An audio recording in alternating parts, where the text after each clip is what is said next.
સુરત સ્વસ્તિક row house જૂના Kosad road ખાતે આવેલ માં ભગવતી મંદિર ખાતે શ્રી કૃષ્ણ ભગવાનની જાન લઈ કોસાડ વૈષ્ણોદેવી હાઈસ્ટ ખાતે વાતે ગાતે લઈ જવામાં આવી, સાથે જાહેર ભંડારાનું આયોજન પણ કરવામાં આવ્યું હતું।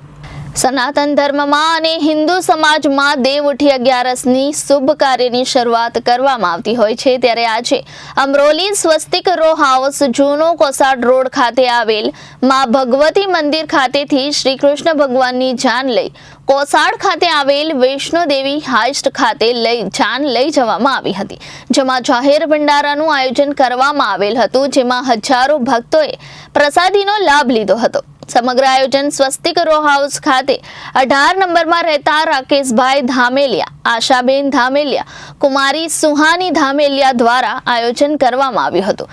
સમગ્ર પ્રસંગ દરમિયાન અનિતાબેન વાઘેલા, દિવ્યા ટીચર, કાર્તિકબેન પટેલ, હેતલબેન પ્રજાપતિ, પારુલબેન બારોટ, કુમારી સાક્ષી સેલિયા તેમજ કૌશિકભાઈ સુભાષભાઈ શેલિયા, મહેશ વાઘેલા, મુકેશ ગોહિલ, નીતિન પટેલ, મહેશ સેલિયા તેમજ કલ્પેશ બારોટ દ્વારા આયોજન કરવામાં આવેલ હતું। સુહાની આજે રોજ 13 તારીખના રોજે સ્વસ્તિક ખાતે માં ભગવતી મંદિરના તરફથી તુલસી વિવાહનું આયોજન કરવામાં આવેલું છે, જેમાં સ્વસ્તિક પરિવારની બહેનો અને ભાઈઓનો ફાળો દ્વારા આજે તુલસી વિવાહ ખૂબ ધૂમધામથી થઈ રહ્યા છે, જેની અમને ખૂબ આનંદ છે।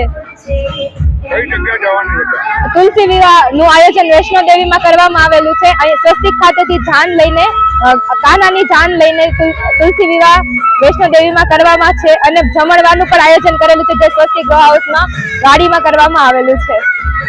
Reporter Arvind Rathod, Janadesh news, Surat.